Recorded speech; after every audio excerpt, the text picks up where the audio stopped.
Hello, hello, hello. I'm back again with Zarna's third video. This time she's trying to tell us what harassment is, although I think we're all pretty sure that she doesn't have a clue. It's clear that most people in our society don't even know what sexual harassment means. So I'm going to tell you how to recognize it in my situation and in everyday life, in the deep hope that our sisters and queer and trans siblings might have a chance in this world. Doesn't take a rocket scientist to figure out what sexual harassment is. It's when somebody faces unwanted sexual advances and obscene remarks. And I've seen plenty of examples of it, and it hasn't actually been women that I've seen experiencing sexual harassment. It's been men. I mean, I've had people catcall me on the streets before, but I have yet to have anybody try and grab my body parts, which is actually what happened to one of my classmates when I was in high school. So, sexual harassment goes both ways. Men don't get to decide what sexual harassment is, any more than white people get to decide what racism is, because patriarchy and racism are systems of power. Men and white people profit from those systems of power, even if they don't know they're perpetuating them. That's why they don't get to decide how to define them. Racism and sexism aren't systems. They're prejudice based on either race or sex. Certain systems like government, law, and justice can be built with these prejudices in mind, but racism and sexism aren't systems in and of themselves. I also don't see how poor working class white people or men benefit from any sort of privilege at all. A poor homeless white man doesn't have any type of institutional power, whether it be economic, political, or otherwise. And just because somebody does well within a particular system, it doesn't mean they don't understand when that system's being unfair. If the law's being unjust to a particular person, they can recognize it and work to remedy that situation. Because racism and sexism are prejudices rather than systems, anybody can experience them, regardless of the race or sex of the victim and that of the perpetrator. Sure, our system is designed to keep women oppressed. How have I been oppressed, or any woman for that matter, in the Western world? We have the right to life, liberty, and the pursuit of happiness, property, the right to vote, the ability to have our own jobs, our own property. You're going to really have to explain how women are oppressed here in the Western world, because from where I'm looking at it, I'm sitting pretty. But using freedom of speech as your excuse to say vile things to women makes you a coward, and it's also sexual harassment. I think we've well established here that Humongous was talking about his weight, not his penis size, so there wasn't anything vile about that. What people consider vile is entirely subjective. And vile things do fall under freedom of speech. I can make a dead baby joke, and that wouldn't be illegal. I have freedom of speech, so I can make all the crazy and offensive jokes that I want. I suggest you and Zarna get thicker skin, because I don't think that this is going to change anytime soon. Going beyond any woman's boundaries is sexual harassment. How do you prevent that if you don't even know what her boundaries are? Your friends to bully her, harass her, stalk her because she won't respond to you in a consenting way. That's sexual harassment. Oh, something we agree upon. Yeah, it is wrong to get people to bully and harass someone just because they didn't respond to your advances or anything like that. But in this case, especially Humongous's case, he didn't do that. Commenting on how a woman looks when you don't know her, and she's not your partner, and you don't have her consent, sexual harassment. So, by that logic, just telling a woman, hey, you look pretty today, is sexual harassment. Yeah, it's way overstepping the boundaries of what's reasonable. Whistling, catcalling, and eve teasing, that's sexual harassment. I'm not really sure what eve teasing is, but in terms of wolf whistling or catcalling, all you have to do really is ignore it and move on. It's not a big deal. I know you guys think it is, but in all reality, you just have to grow a thicker skin. People are gonna say things that you don't like. Get over it.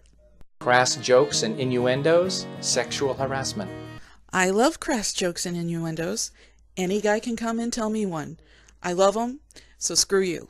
If you wouldn't say it at the workplace, it's sexual harassment. And if you're not at work and say it, it's still sexual harassment. This one's kind of vague. I mean, what's the situation? What's the context? Are you in a club where you're trying to talk to a girl and maybe get her number or something like that? Or are you just walking along on the street and you see a girl that you like? There's little leeway in trying to critique this particular one, because it's just could be anything. If she says no when you ask her out on a date, that means no. If you continue to ask her, that's sexual harassment. I think this one kind of depends on the circumstances. I mean, a girl might say no because she might already have a boyfriend, but if you ask her later on, maybe they broke up and she's single. It all really depends on context and the situation. And to kind of make it like a really black and white situation where it's like, if she says no, then that's the final answer, I think is completely unreasonable. If you ask a woman out and she says no, and you keep contacting her, emailing her, following her online, calling her, that is stalking, and it's sexual harassment. I think most of us can agree that repeated contact or stalking online or stalking in life, is definitely harassment. But I have a feeling, an inkling, that this has to do with Humongous, and his situation with Zarna, because from what I had heard, he had tried to contact her, have lunch with her, to try and bury the hatchet, and she was just like outright rejected it. And I have a feeling that they're saying, oh yeah, he continued to harass her even after that one incident, because he tried to contact her and ask her out to lunch. And trying to contact somebody to try and bury the hatchet does not constitute harassment whatsoever. If you say something to a woman and she doesn't like it and you still say it, that's sexual harassment. Way too vague again. You haven't explained the context and what's being said in that situation. You say something to a woman and she tells you you're sexually harassing her, and then you go find her email and email her multiple times and ask her to go to lunch with you, that's called stalking, and it's sexual harassment. Called it! We have to use mental acrobatics to justify abusive behavior, like saying that was just a dad joke or a fat joke. That is sexual harassment. That's not mental gymnastics. That's any reasonable person's interpretation of the events that transpired at that particular meeting about the bunker. And talking about said interpretation is not harassment. If you have to make a long-winded explanation about how your harmless joke was not sexual harassment, it's sexual harassment. What long-winded explanation? Humongous. Fat dude. Not rocket science to figure out what this is. And it's not anybody's fault but Zarna's if she misinterprets it. You wouldn't say it to your daughter or mother, it's sexual harassment. There are some men who would say it to their daughter. That's called grooming. If you see that, reach out to the daughter and ask if she's okay. It is likely her father is abusive, and that he's teaching her that rape culture is okay. Are you freaking kidding me? I could understand this if it were a young child that the father was talking to in such a manner. But, as you get older and you learn more about the birds and the bees, it should be an okay thing to talk about with your parents. Everybody's family's culture is different. My family is kind of more straight-laced. We don't really talk that much about sex unless it's something to joke about. But my fiance and his mother talk freely about a lot of those things. So to say that a father talking to his daughter about sex must mean that he's grooming her for abuse or rape culture or whatever you're talking about does a great disservice, because sex should be something anybody should be able to talk about with their parents. And joking about it makes it an easier topic to talk about. Lying about what really happened in a sexual harassment case, like saying that she started it or asked for it or wanted it, is rape culture. There is no rape culture in Western society. When somebody rapes another person, they're punished to the fullest extent of the law.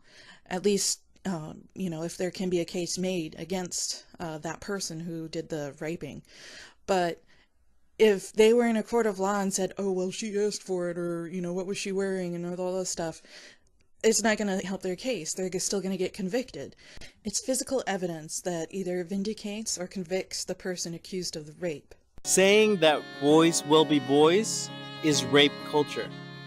I've heard that excuse for children roughhousing, but I have yet to hear that excuse for somebody who raped another person. I think it's rather insulting to imply that boys and men can't control their baser instincts and desires. Saying that a woman defended herself against sexual harassment makes you uncomfortable is rape culture. I'm not sure why you would think anybody would be uncomfortable with a woman trying to defend herself from sexual harassment, but I think in Zarna's case, she wasn't being sexually harassed, and she was causing quite the public disturbance by screaming her head off. So, if people are made uncomfortable by that, I certainly can't blame them. Thinking that a woman should just shrug off being sexually harassed because it's not what women normally go through, or it's not what they used to go through in the past, that is rape culture. That's not rape culture. That's just being a big girl who doesn't need a bunch of white knights coming to her defense. Defending a woman with rape or violence because she dared to speak up about sexual harassment is rape culture and sexual violence. This is the internet and people don't have any sense of decorum. I suggest you either grow a thick skin or get the fuck out. A woman crazy when she screams about sexual harassment. That's rape culture. That's patriarchy. Zarna's crazy because she made a disproportionate response to something that clearly was not harassment. If the man, who has power, is more likely to be telling the truth than the woman, who has no power, is patriarchy. In Zarna's case, we have video evidence, and evidence doesn't lie. Oh, you don't have the right to expect women to be nice to you. Expecting all women to be nice to you is patriarchy. If a woman expects all men to be nice to her, what would that be? Entitlement goes both ways. When you see a woman subjected to sexual violence, the way Zarna has been subjected to sexual violence in the form of sexual harassment, cyberstalking, slander, hate messages, rape threats, death threats, and you don't do anything to help her or to stop it, that's rape culture. That's patriarchy, and you're enabling it. Words are only that, words. She hasn't been assaulted, she hasn't been raped, she hasn't been stabbed or any kind of bodily harm. So, she's a big girl. She can take care of herself. If she doesn't like the kind of response that she's getting because of her videos, then she can either leave YouTube, Twitter, Facebook, wherever she is. I mean, I thought feminism was partly becoming an empowered woman who took responsibility for her actions and didn't hide behind a bunch of men. But I guess Zarna Josh's definition is to scream, whine, and cry and hide behind a bunch of white knight cucks. And that's about the long and the short of it. Zarna's wrong. Her little man team is wrong. Really, what more can I say? I think, for the most part, she's just taking the idea of sexual harassment and making it all about herself. Because, you see these parts where, she's talking in generalities about women and sexual harassment and all that stuff, but then she makes it about herself. It's like, oh, I was harassed. I'm the victim. So, I don't have any respect for people like that, and I doubt either do you folks. So, part 4 will be coming up. See you soon.